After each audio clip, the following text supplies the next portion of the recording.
오늘 밤에도 잘 나오셨습니다. 한번 옆사람 인사할까요? 잘 오셨습니다. 큰 응답 받읍시다.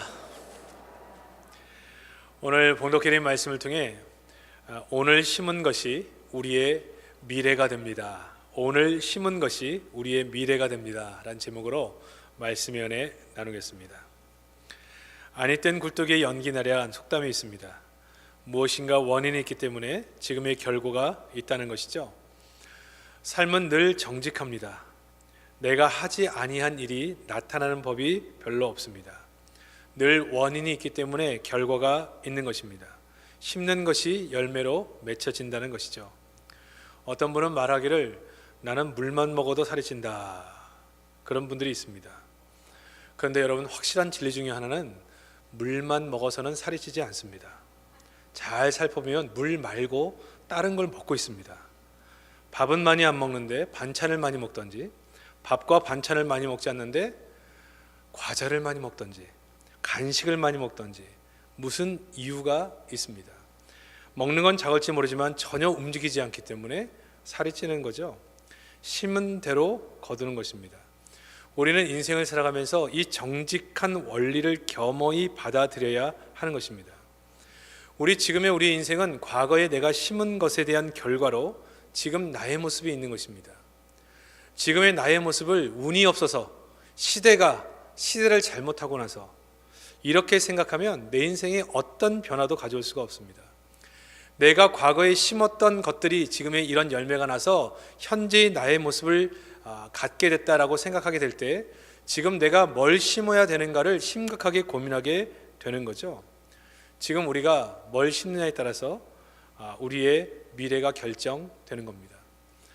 우리가 2020년을 시작하고 1월달 마지막 날인데 우리가 20년의 주제처럼 우리가 살아나는 것, 영적으로 살아나는 것, 살아나려면 영적으로 심어야 되거든요.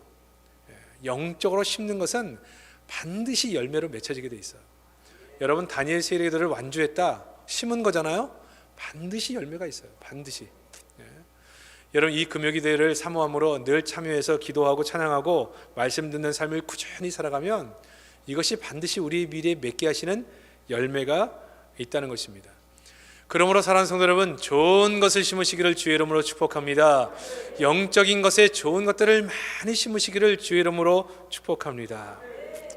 여러분, 사람이 자기가 하고 싶은 대로 살고 자기가 원하는 것만 가지고 산다면, 내가 성질 나는 대로 말하고 성질 나는 대로 자기 화풀이 다 하고 살면 자기가 그때 당시는 속이 시원할지 모르겠지만 이렇게 심고 살면 이것이 나의 삶의 열매를 맺히기 때문에 결국 그렇게 화를 내는 과정 속에 자신의 마음과 자신의 건강도 상하게 되고 결국 주변의 사람들에게 영향을 줘서 그 사람들을 다 떠나게 되죠. 악한 것도 심은 대로 열매를 맺고 좋은 것도 심은 대로 열매를 맺는다는 것입니다. 오늘 보면 이스라엘 백성들 자신이 심은 것으로 인해 열매를 맺고 있죠. 이것을 말씀드리면서 우리는 좋은 것을 심어야 하는 이유를 다시 찾게 됩니다. 우리 인생이 정말 좋은 것으로 가득 차기를 원한다면 좋은 것을 심어야 되겠죠. 그런 관점에서 오늘 말씀이 매우 중요합니다. 이스라엘 백성들이 뭘 심었는가? 첫 번째로 살펴보면 악한 것을 심고 악한 열매를 맺었습니다. 13절을 보니까 너희는 악을 밭가라 죄를 거두고 거짓 열매를 거두라, 이런 말씀이 나오죠. 여기서 너희는 이스라엘 백성을 얘기합니다. 악을 어떻게 했다고요? 밭가라. 악을 어느 날 갑자기 우연히 아니면 충동적으로 한 번에 걸친 실수, 그런 게 아니고 악을 밭을 갈았어요. 이 말이 무슨 의미인지 아시겠어요? 악을 쓰다듬고 땅을 파고 양분 붓고 물 주고 악을 잘 가꿔서 이 죄를 거두게 됐고 이 죄의 열매를 거두게 됐다. 그러니까 여러분, 이 말은 자기가 부지 중에 한 번 실수해서 죄를 지은 것을 의미하는 것이 아닙니다.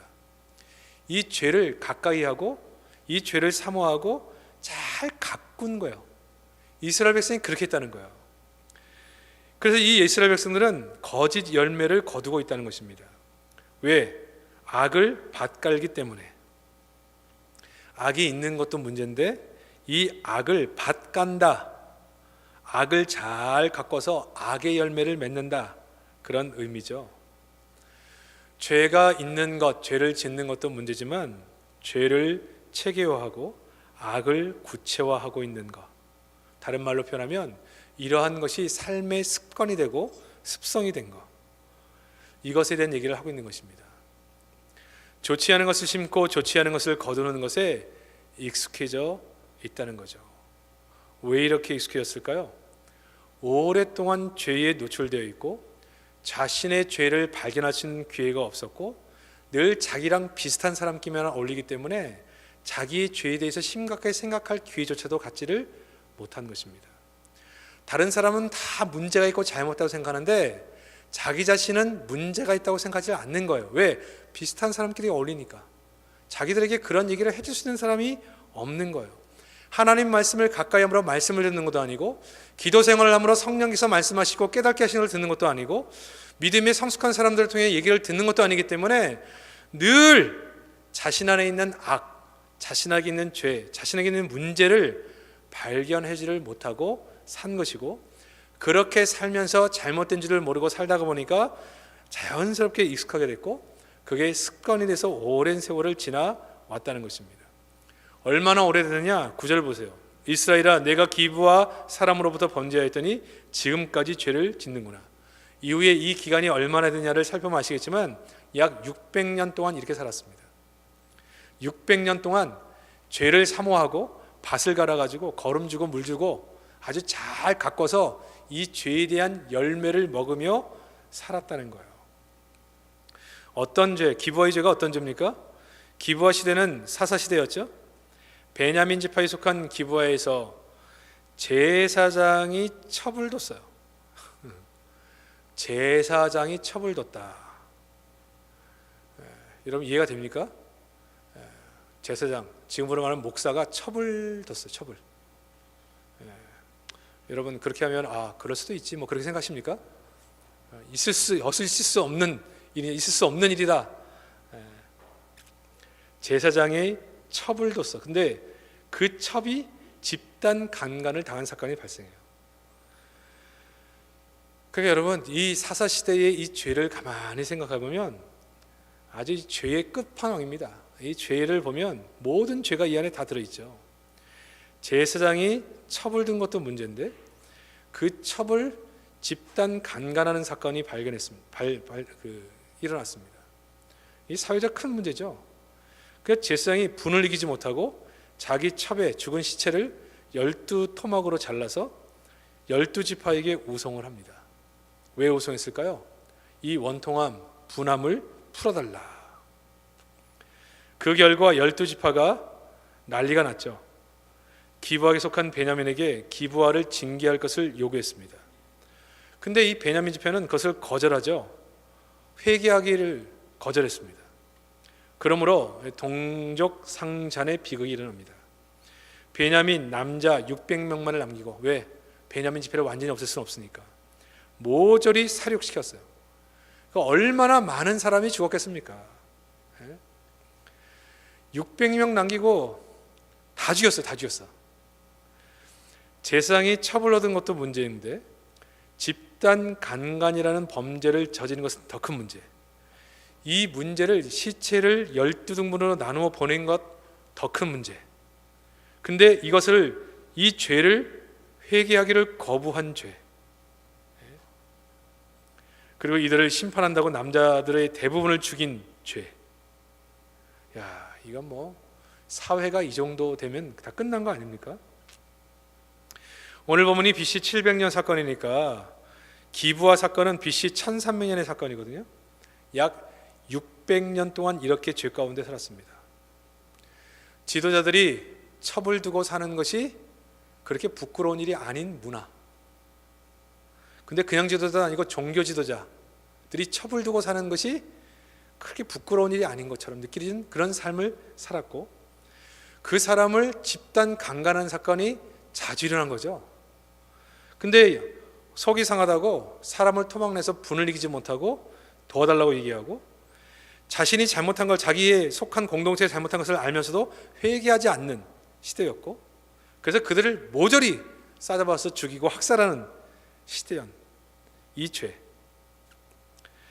죄를 600년 동안 아무렇지도 않게 계속 반복적으로 밭을 갈면서 가꾸면서 그 죄의 열매를 쌓아온 것입니다. 그러니까 이걸 보면 하나님이 참 오래 참으셨죠. 600년 동안 참으신 거예요. 이스라엘 백성이 갑자기 망한 게 아닙니다. 죄를 계속 반복해서 지으면 감각이 없어져요. 무뎌져요. 죄책감이 없어집니다. 여러분, 가끔씩 교회 안에서도 어떤 문제들이 발생할 때, 야, 어떻게 교회 안에서 성도들이 저런 일을 저질 수가 있는가? 근데 여러분 잘 아셔야 되는 게 뭐냐면, 한 번, 두 번 죄를 짓기 시작할 때 반복하면요, 죄책감이 없어집니다. 그리고 어떻게 하면 죄를 더 지으면서도 살아갈 수 있는가? 죄를 체계화시키고 구체화시켜 갑니다. 이 기부화 사건은 좋지 못한 것을 심는 전형적인 모습을 우리에게 보여주고 있는 것이거든요. 제사장이 첩을 얻었습니다. 무엇 때문일까요? 왜 첩을 얻었는지 이유는 잘 나오지 않습니다. 그런데 첩을 맞이한 것이 비극의 시작이 됐습니다. 첩이 죽게 되죠. 그러니까 욕망의 시대라고 볼 수 있다는 거죠. 이 시대가 욕망의 시대. 지금 시대도 마찬가지지만 자신의 욕망을 위해 욕망을 자기 육체에 심게 됩니다. 이것은 반드시 그 열매를 맺게 돼 있어요. 사람들이 예를 들어서 자기 육체의 쾌락을 위해 술을 마시고 마약을 먹는다. 순간적으로 기분이 좋아질 수도 있고 순간적으로 힘든 것을 잊어버릴 수도 있습니다. 근데 결국 이 술이 계속 먹여지면 이제 술을 먹는 단계가 오게 되잖아요. 몸이 상하고 술 문제 때문에 가족과의 관계 다 망가지고 결국 폐인처럼 돼서 알코올 중독자들이 가는 곳에 갇혀 지내게 되죠. 술 먹는 재미보다 모든 가족과 떨어지고 건강 다 잃어버리고 그렇게 갇혀 사는 것이 훨씬 더 고통스럽습니다. 술을 끊으려고 그러면 정말 그 고통, 이 금단현상, 그런 걸 겪는 고통이 있죠. 이런 사람이 인기를 누리게 되고 돈을 갖게 되면 그 다음에 가는 것이 뭐냐? 쾌락을 위해 마약에 손을 듭니다. 사람들이, 연예인들이나 왜 사회 지도층들이 이 마약을 할까? 여러분 그거 궁금하시죠? 마약을 왜 하나? 해보신 분 있어요? 저도 안 해봐서 잘 모르긴 한데 그렇게 기분이 좋대요. 그러니까 그들의 표현에 의하면 그냥 천국을 본다는 거예요. 천국. 우리는 평소에 천국을 잘 못 보는데 그 순간 천국을 본다는 거예요. 근데 여러분, 이 마약도 처음에는 일정 양이 필요로 하지만 그 위에 이것이 중독이 되게 되면 계속 이것을 쓰지 않으면 안 되고 양을 늘려가야 되는 과정이 있고 결국 돈도 몸도 마음도 다 잃어버리게 됩니다. 결국 세월이 좀 더 지나면 환각 증세로 인해 사람이 미친 사람처럼 되는 거죠. 성적 타락도 마찬가지입니다. 욕망을 따라 육체를 위해서 심고 살아가죠. 다윗이 밧세바를 범함으로 심지 말아야 할 것을 심게 됩니다. 결국 이 사건이 어떤 결과를 가져와요? 가장 충성스러웠던 신복을 자기 손으로 죽이게 되죠. 욕망이 부른 결과. 그리고 이 결과로 어떤 결과를 준다고요? 자기 자식들에게 똑같은 성적 타락의 모습을 가져오게 되고 그것을 보는 아픔. 본대로 배우기 때문에, 배운 대로가 아니라 본대로 살기 때문에 아버지가 그렇게 사는 모습을 보면서 욕하면서 배워요. 욕하면서. 술 먹는 것 때문에 늘 아버지를 욕하면서 자신도 술에 익숙한 사람이 되는 것처럼 똑같습니다. 그러니까 결국 심은 것을 거두는 거, 심은 거. 그래서 단 하루도 건강한 삶을 살기 위해서 긴장감을 가져야 하는 거죠. 그 시대는 집단 강간 사건이 있었습니다. 베냐민 지파들이 자신들의 성적 욕망을 제어하지 못하고 집단 강간한 것이죠. 그걸 결국 자기의 욕망대로 한 행동이 한 여자를 죽게 만들었습니다. 이 사건은 결국 베냐민 남자 대부분이 죽게 되는 사건으로 이어지죠. 뭘 심었다고요? 악을 심었어요. 육체의 욕망을 위해 악을 심었어요. 그 악의 열매가 맺느냐? 한 여자를 죽인 것이었고 그 여자를 죽인 것 때문에 베냐민의 수많은 남자, 얼마나 많은 남자들이 죽었는지 몰라요. 이게 욕망을 심은 열매로 거둔 것입니다. 시체를 토막내 보이는 잔인함을 보였죠. 12등분의 토막 시신, 범죄 도시 영화에 나올 만한 그러한 사건이죠. 백성들의 마음을 격분시키게 됩니다. 결국 이것이 동족 상전의 비극을 낳죠. 좋지 않은 것을 심었을 때 좋지 않은 열매를 맺는 전형적인 모습입니다. 이러한 죄를 600년간 계속 지은 겁니다. 죄라는 것이 그렇다고 그랬죠. 죄는 강력한 접착체로 붙인 것처럼 계속 머무르고 싶어하는 속성이 있습니다. 그러니까 이스라엘 백성의 죄는 뿌리가 깊은 거죠. 오랜 세월 심어온 거죠. 그리고 그것을 체계화하고 구체화하고 합리화했기 때문에 이제 더 이상 죄책감마저 느끼지 않는 시대를 온 겁니다. 근데 하나님은 600년간 참 오랜 시대를 기다렸지만 끝이 있습니다. 하나님의 시간이 있습니다. 응답도 하나님의 시간이 있어요. 우리의 기도가 믿음이 준비되어야 될 시간이 필요하지만 심판도 하나님의 때가 있습니다. 10절, 내가 원하는 때에 그들을 징계하리니 그들이 두 가지 죄에 걸릴 때에 만민이 모여서 그들을 치리라. 많은 사람이 죄를 지으면서도 아무 일이 일어나지 않기 때문에 아유 괜찮겠지 그러고 갑니다. 근데 어느 날 하나님이 원하는 때가 도래합니다. 그 날이 어떤 날이라고요? 심판의 날이에요.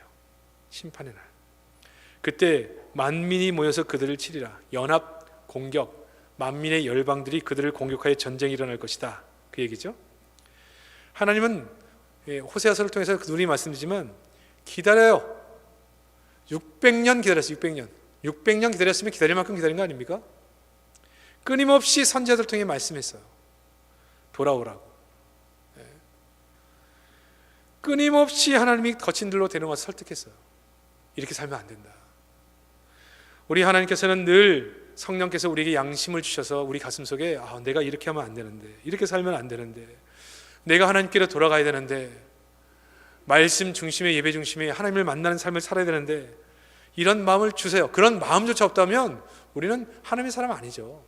이런 신앙적인 신앙 양심이 살아있지 않다면 내 안에 그리스도가 살아계신 것은 아니죠. 이 가책이 없다는 것은 내 안에 주님이 계시지 않는 겁니다. 말씀하세요. 주의 정도를 통해서도 말씀을 주시지만 기도할 때마다 늘 이것에 대해서 걸려요. 근데 계속 지나가고 또 지나가고 또 지나가다가 세대가 지나고 할아버지, 아버지 세대, 내 세대, 내 자식 세대, 손주 세대 지나면서 600년 세월이 지났습니다. 하나님의 때를 기다리는데 그때가 어떤 때라고요? 두 가지 죄에 걸릴 때. 첫 번째, 곡식 밟기를 좋아하는 암소. 11절입니다. 에브라임은 마치 길들인 암소 같아서 곡식 밟기를 좋아하니. 에브라임, 이스라엘 백성이죠. 마치 길들인 암소 같다. 길들인 암소, 이 말이 되게 중요합니다. 제대로 훈련된, 정식으로 교육받은 길들여진 암소, 훈련된 암소라는 거예요. 이 말은 다른 말로 표현하면 율법도 배우고 선지자들을 통해 예언의 말씀도 들었다는 것입니다. 지금으로 말하면 신앙생활을 하는 사람입니다. 교회 생활을 제법 한 사람입니다. 배우기도 배운 사람입니다. 그런데 이 사람이 곡식을 밟는다는 거예요. 곡식을 먹으려고 곡식단을 마구 밟는다. 소는 곡식을 수확하기 위해 일하는 사명을 가졌는데 이 암소는 마구 곡식단을 밟고 자기가 그것을 먹어치우고 있다.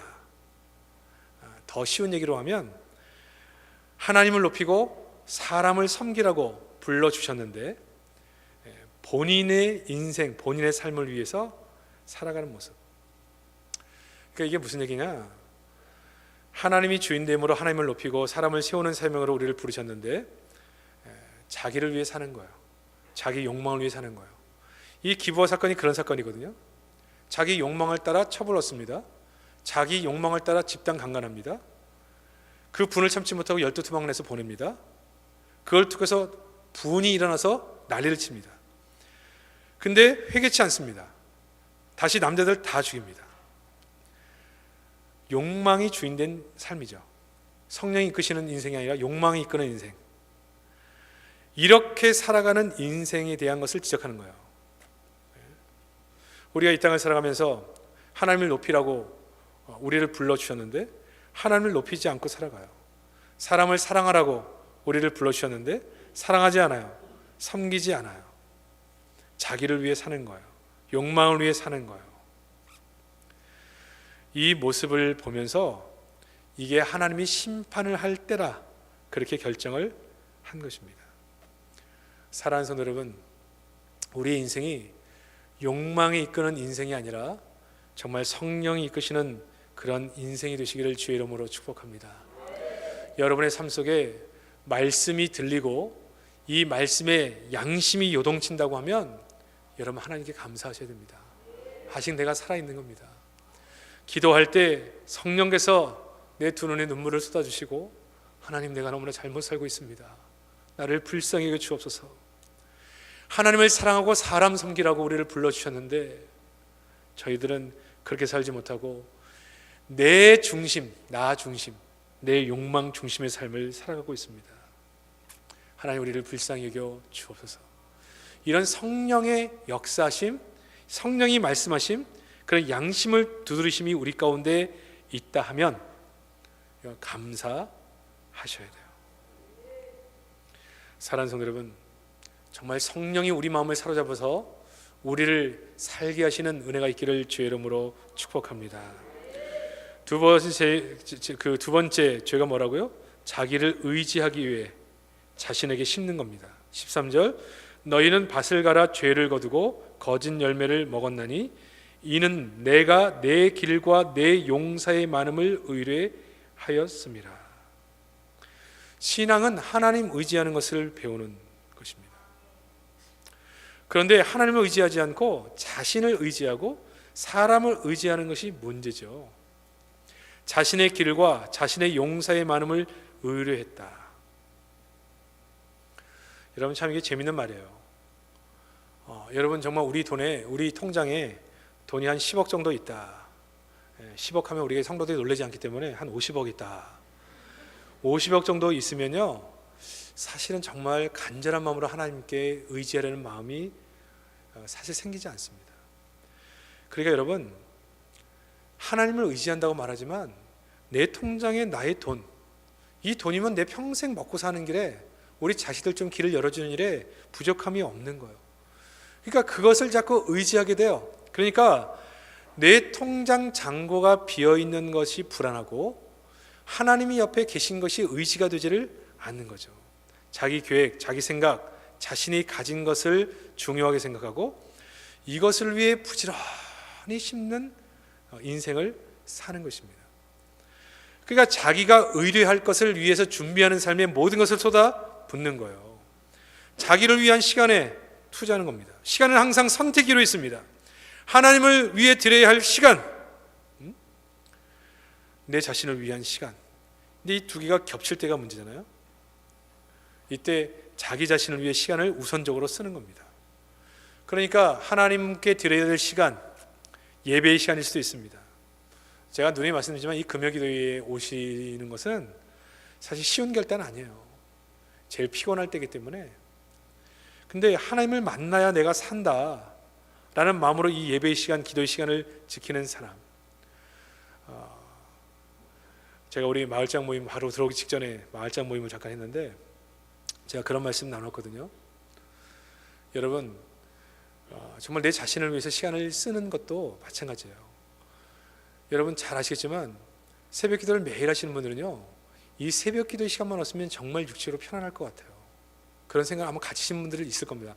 여기 계신 분들이 새벽 기도 많이 나오시는 분들이거든요. 근데 여러분 새벽 기도를 한 달, 두 달 안 나오고 새벽 기도 안 나오는 게 습관이 되신 분들은요, 새벽 기도를 안 가도 피곤해. 이거 무슨 말인지 아시겠어요? 지금 새벽 기도 나오다 안 나오신 분 물어보세요. 피곤한지 안 피곤한지. 다 피곤해요. 새벽 기도 나와도 피곤해. 안 나와도 피곤해요. 근데 새벽 기도를 나와서 기도를 하면요, 내 영이 살아요. 시간을 쪼개서 효율적으로 써요. 시간이 없으니까. 얼마나 그냥 시간을 쪼개서 쓰는지 몰라요. 여러분, 우리의 예배 시간도 마찬가지예요. 이 금요기도 시간, 여러분 토요일 날 쉬시는 분들은 금요일 날 같은 시간이 얼마나 황금 같은 시간입니까? 가족들과 보낼 수 있는 시간, 예배하는 시간 같죠. 그래서 금요일 날 시간만 조금 여유가 있으면 얼마나 편할까. 저도 그런 생각할 때가 있어요. 저는 설교하는 사람이잖아요. 이 금요일 날 설교 준비하는 것이 주일 설교 준비하는 것보다 더 힘들거든요. 이때가 더 에너지가 더 많이 들어요. 주일이 훨씬 편하거든요.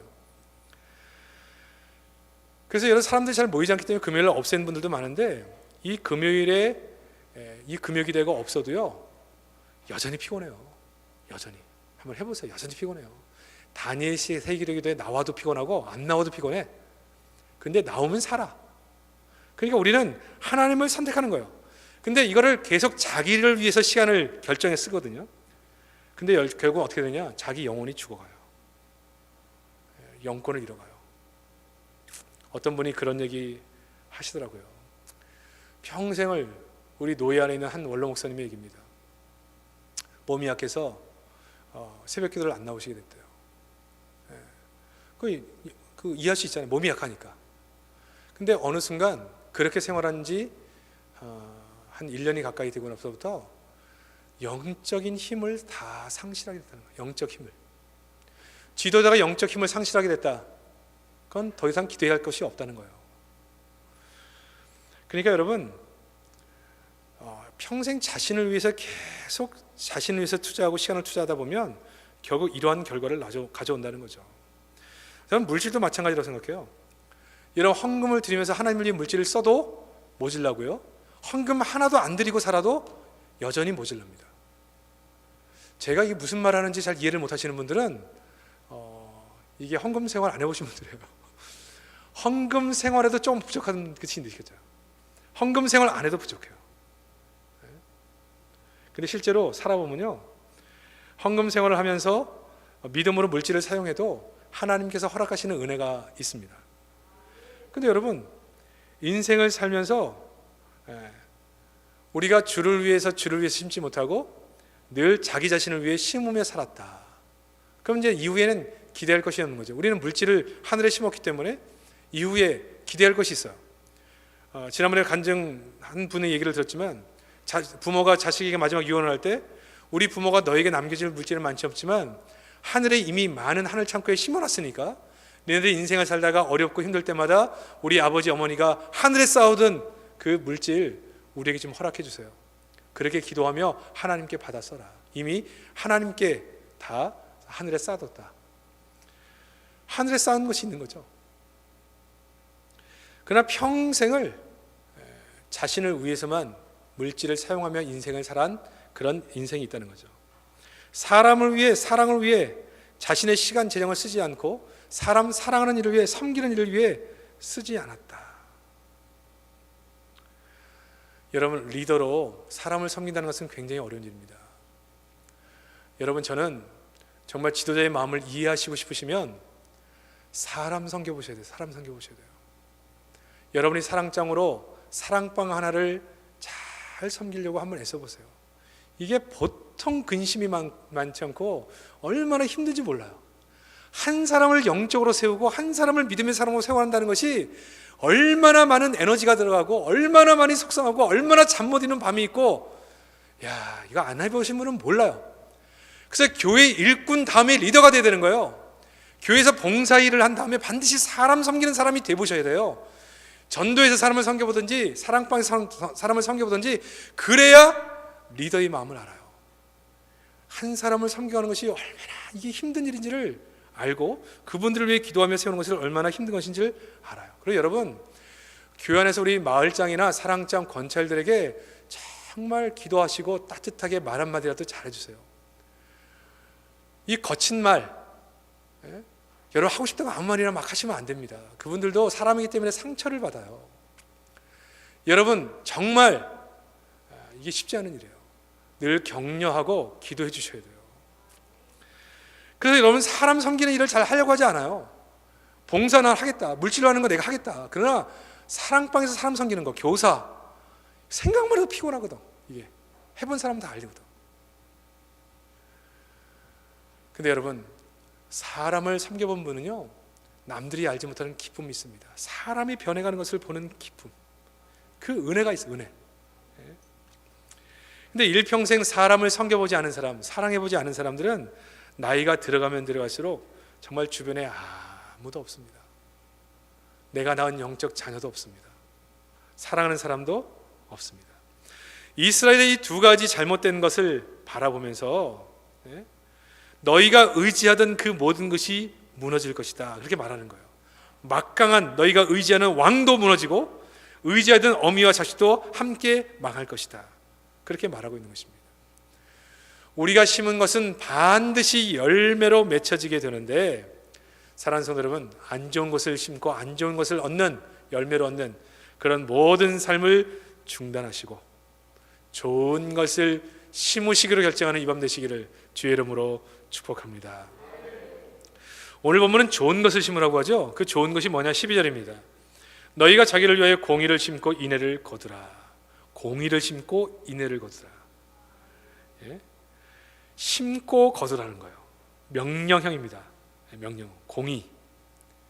잘 들으세요. 이게 굉장히 중요합니다. 공의는 올바른 걸 얘기하죠. 바르게 하는 것을 공의라고 얘기합니다. 근데 이 공의를 히브리 사고에 의해서 생각해 보면, 의, 1차적인 의는 하나님과의 관계를 말해요. 자, 의, 공의를 심으라. 근데 이 의라고 하는 1차적 의미가 히브리 사고에서는 하나님의 관계, 하나님의 관계에서 나오는 그런 바른 행위를 우리는 공의라고 얘기하는 겁니다. 이해되셨나요? 그러므로 공의를 심으라는 얘기 뭐냐면 하나님의 관계를 위해 심으라는 거예요. 하나님의 관계. 사랑하는 성도가 해야 될 일이 뭐냐면 하나님과의 관계를 위해 심으시기를 주의 이름으로 축복합니다. 특별히 2019년보다 2020년이 더 나으려면 하나님의 관계를 위해 심을 줄 알아요. 심어야 돼요. 심는 결단을 해야 돼요. 주일 예배를 잘 드리기 위해서, 주요 공예배를 잘 드리기 위해서, 금요기도에 성공하기 위해서, 새벽기도에 성공하기 위해서, 사랑방 모임에 성공하기 위해서, 이것이 우리에게 필요하고 영적으로 도움되는 일이라고 한다면 하나님과의 관계를 위해 심어야 돼요. 양육이 하나님의 관계를 바로 세우는 데 도움이 된다. 심어야 돼요. 심어야 돼요. 예배, 정말 드림으로 예배에 성공해야 돼요. 기도 성공해야 돼요. 하나님을 알아가는 일 성공해야 되죠. 여기에 시간을 들여야 돼요. 시간을 들여야 돼요. 공의를 심어야 됩니다. 기도 생활 심어야죠. 쉬어야죠. 제가 새벽 기도도 말씀드렸지만 하나님의 정한 때가 있어요. 모든 기도는 심어야 돼요. 심어야 돼. 반드시 열매를 얻어요. 열매를. 그래서 저는 이렇게 매일 기도하거나 제가 하는 기도 제목이 있거나 공통적으로 하는 기도 제목, 저는 저희 교회가 반드시 성령이 이끄시는 행복한 교회가 지금도 되지만 앞으로 더더욱 그렇게 될 줄로 저는 믿습니다. 왜? 언제나 서나 새벽이든 밤이든 성령이 이끄시는 행복한 교회. 사람은 말한 대로 생각하고 생각한 대로 행동하고 행동한 대로 습관이 되기 때문에 우리는 성령, 행복한 교회, 성령이 이끄시는 교회, 이것이 머릿속에 인이 박혀 있어요. 뭘 하든지 항상 그것을 생각하게 되죠. 심는 거예요. 기도하는 거예요. 하나님, 성령이신 행복한 교회, 성령님 주인 되신 교회, 기도하며 나가는 거죠. 언제까지 기도해야 될까요? 주님 부르시는 그날까지. 왜? 계속 우리의 방향이니까. 올해 2020년도 같으면 우리가 살아나야 되잖아요. 우리 성도들 살아나기를 위해서 기도해야 하죠. 가정마다 이 대신방을 통해서 우리 성도들의 가정이 다 살아나시기를 주의 이름으로 축복합니다. 성도들이 살아나는 것, 영적으로 살아나는 것, 기도하는 거죠. 올해 우리에게 이런 비전을 주신 하나님께서 기도하는 성도를 통해 이 일을 반드시 이루실 줄 믿습니다. 사람들의 관계, 하나님을 사랑하는 것처럼 사랑으로 심는 거죠. 누구를 만나도 잘 웃어주고 인사도 잘하고 대접도 잘하고 사람을 위해. 저는 인생 철학이 그거예요. 사람에게 섬긴 것만 남아요.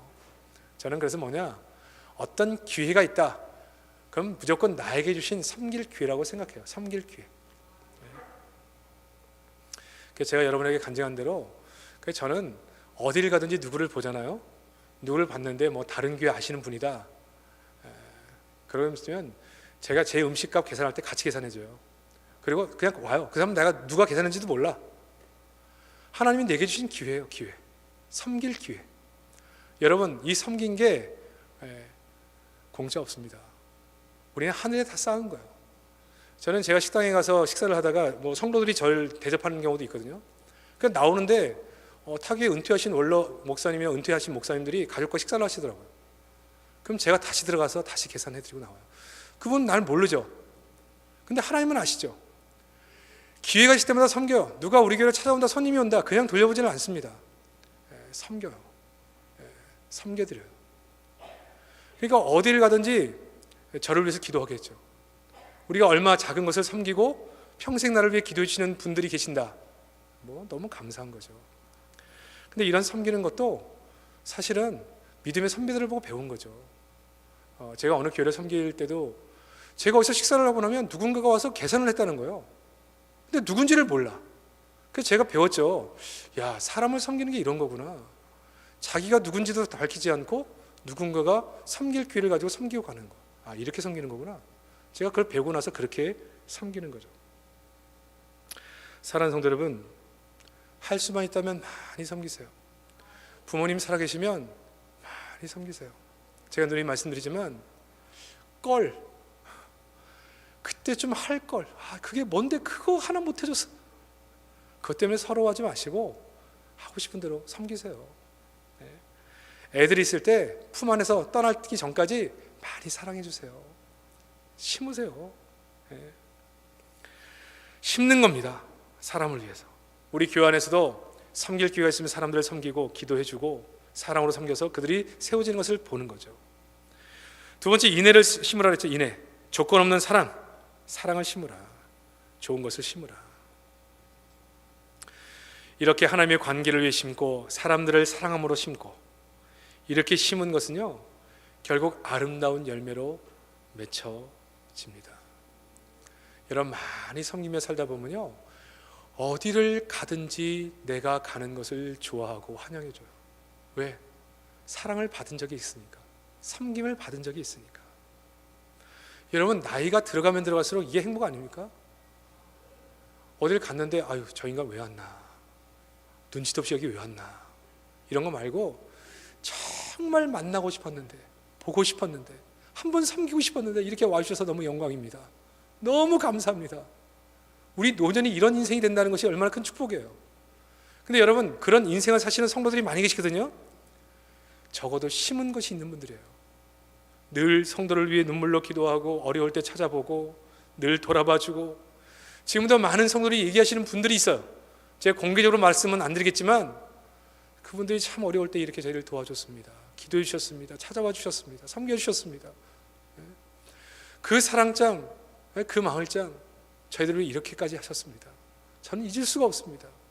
그 목사님, 저희가 이렇게까지 하셨습니다. 잊을 수가 없습니다.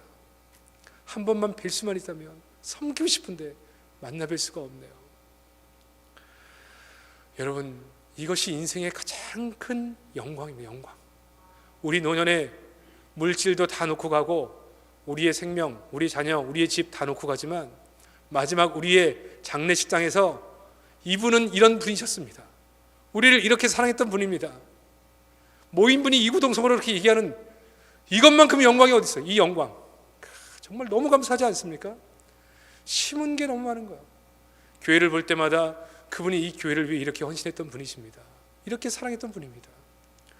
주의 종들이 기억하기 위해도 그분은 주의 종들을 위해서 이렇게 기도하시고 이렇게 섬기셨던 분이셨습니다.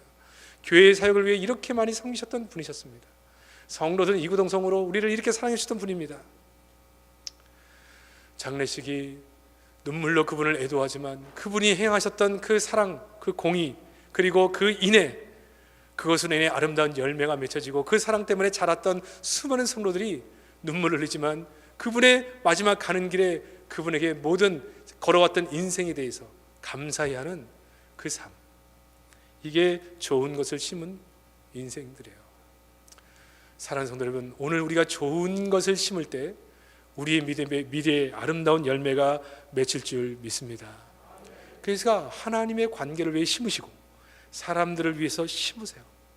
한 번이라도 말 한마디라도 따뜻한 말 또 섬기시고, 한 번이라도 사랑하시고, 한 번이라도 기도해 주시고, 그렇게 살아가는 이 좋은 심음이 앞으로 우리에게 아름다운 열매가 맺혀서 우리가 2020년을 지날 때 우리가 다 살아나서 하나님을 높였고 사람들을 세웠다라고 고백할 수 있는 은혜가 있을 줄 믿습니다. 근데 만약 우리가 이스라엘 백성처럼 오랜 세월 동안 이렇게 좋은 것을 심는 인생이 아니라 좋지 않은 것을 심는 것에 더 익숙해졌다. 사랑을 심어야 되는데 다른 사람에게 모진 말도 많이 하고 상처 주는 말도 많이 주고 살았고, 인색해서 다른 사람들 한번 대접 한 번도 못 해보고 섬겨보지도 못하고, 교회를 위해서나 하나님을 위해서나 시간 우리의 삶을 내어보지도 못하고 그렇게 평생을 살아왔다. 그리고 이것이 너무나 오랜 습관이기 때문에 이 습관을 바꾸기도 어렵다. 어떻게 되느냐? 이것을 갈아엎어야 돼요. 12절 하반부입니다. 너희 묵은 땅을 기경하라. 지금은 곧 여호와를 만날 때니 마침내 여호와께서 오사 공의를 빛처럼 너희에게 내리시리라. 하나님이 원하시는 것은 공의와 인애잖아요. 왜 이것이 없다는 거죠? 안 심었다는 거죠. 내 마음이 묵었어요. 오랫동안 그렇지 않게 살아왔기 때문에 이것을 바꾸는 게 너무 힘들어요. 갈아엎으라는 거예요. 갈아엎으라는 거예요. 처음 예수를 만났을 때 그 감격스러운 구원의 기쁨이 있었던 그 시절로 갈아엎으라는 거예요. 다시 이 예배와 말씀과 기도의 그 기쁨을 다시 회복할 수 있도록 갈아엎으라는 거예요. 이 갈아엎는 작업이 회개 작업이죠. 우리는 우리의 생각, 우리의 가치로 다 굳어있는 것이 있습니다. 마음이 삐딱해지고 어느 순간 흐르던 눈물은 멈추고, 십자가의 은혜 앞에 감격하기보다는 자꾸만 비교를 통해 비교, 분석, 판단에 더 익숙해지고, 그래서 늘 마음이 비판적이고 부정적이고, 그래서 점점 하나님과 멀어지고, 이러한 오랜 세월 지나 600년 됐다 그래서 600년 이 묵은 마음, 이게 갈아엎어져야 돼요. 갈아엎어져야 돼요. 정말 겸손해서 하나님의 은혜를 구하고 배우려고 하고 순종하려고 하고, 이런 어린아이 같은 심령으로 갈아엎어져야 되는 것입니다. 은혜의 때에는 섬기려고 하고, 늘 어떻게 하면 더 주를 섬길까, 어떻게 하면 사람들을 섬길까. 어느 순간부터는 자꾸 문제만 들어오고 비난하고 비판하는 자리에 판단자로 서게 되는 그런 자신의 변화를 보게 되는 것입니다. 묵은 땅의 특징이죠. 예배에도 은혜 받지 못하는 마음, 기도해도 건성으로 기도하고 하나님을 못 만나는 거예요. 너무 신앙생활이 타성에 젖어 있어요. 언젠가부터 기도의 응답, 역사 멈춰버리고 내 안에 사랑이 나오지가 않아요. 내 하나 몸도 건사하기가 어려워요. 자꾸 이제 섬기기보다는 섬김을 받고 싶은 마음이 들고, 십자가를 지고 주를 따르기보다는 대접받고 싶은 마음, 암소가 그 밭을 밟고 있는 그런 묵은 자의 모습으로 자꾸 서려고 하는 것을 보는 겁니다. 하나님, 내가 언제부터 이렇습니까? 제 마음을 갈아엎어 주옵소서. 묵은 땅을 이대로 내버리지 마시고 갈아엎어 주옵소서. 저도 아름다운 것을 심고 아름다운 열매를 맺기를 원합니다. 하나님, 은혜를 주옵소서. 그게 우리가 이 마음을 갈아엎는 자세예요. 우리 교육자로도요, 오랜 세월을 살아가고 이렇게 저처럼 한 30년간 교회생활을 하다 보면요, 신앙생활이 타성이 돼요. 누군가를 위해서는 말씀 준비를 하지만 자기 자신을 위해서는 말씀을 묵상하지 않고, 다른 사람을 위해 기도하는 시간들이 공식적으로 많은 것 같으나 정말 하나님과 깊게 만나는 자신만의 기도의 시간이 점점 사라져 갑니다. 교육자가 되면 누군가 내게 와서 직언해 주는 사람들이 점점 사라져 가요. 그러니 자신을 볼 수 있는 기회가 없는 거죠. 하나님 앞에서 하나님의 관계를 위해 실험하지 않으면, 그래서 교육자들이 이상해지는 거예요. 이상해지다가 가면 뭐 지가 하나님처럼 생각하는 사람도 생겨나요. 정말 두려운 거죠. 근데 이것을 자기가 그렇다는 것을 모르기 때문에 어떻게 된다고요? 점점 그런 사람으로 변화돼 가는 거예요. 이건 두려운 것입니다. 이렇게 되어가는 것 자체를 경계하는 거죠. 그래서 저는 목사로서 목사들이 말씀의 은혜 제일 못 받거든요. 왜? 자기도 말씀을 아니까. 그리고 자꾸 비교해요. 야, 저분은 말씀을 좀 잘 전하시는구나, 저분은 좀 이런 게 부족하구나, 자꾸 판단하는 자세가 서요. 이때가 영적 깜빡깜빡이에요. 깜빡깜빡. 제가 이것을 위해 늘 기도합니다. 어떤 누구의 말씀을 듣더라도 집중해서 말씀을 듣고 말씀의 은혜를 받기 위해서. 제가 여러분에 늘 부탁을 드리지만 전도사님의 말씀을 전해도, 강도사님의 말씀을 전해도, 목사가 말씀을 전해도, 담임 목사 전해도, 누가 집회에 강사가 와서 전해도 하나님의 말씀으로 받는 은혜가 있기를 주의 이름으로 축복합니다. 내가 누군가를 자꾸 판단하고 있다는 것은 이미 깜빡깜빡 불이 들어와 있는 거예요. 갈아엎어야 돼요. 갈아엎어야 돼요. 오늘 말씀을 정리합니다. 하나님을 위해서 좋은 것 심으시기를 주의 이름으로 축복합니다. 하나님의 관계를 위해 좋은 것을 심으시고 사랑으로 우리 모든 사람들의 관계를 위해서도 좋은 것을 많이 심으며 살아가고, 내 마음이 이미 묵은 땅처럼 되어서 하나님의 관계에서도 이상신호가 발견되고 사람들의 관계에서도 이상신호가 발견된다면 이것을 하나님 갈아엎어 주셔서 정말 은혜로운 마음으로 너희를 삼아주시고 하나님의 은혜 가운데 우리를 정말 다시 한번 하나님과 바른 관계를 위해 좋은 것을 심는 그런 은혜를 주옵소서. 그렇게 이 밤 기도하심으로 말미암아 하늘로부터 담비와 같은 은혜가 우리 모두에게 부어지시기를 주의 이름으로 축복합니다. 축복합니다.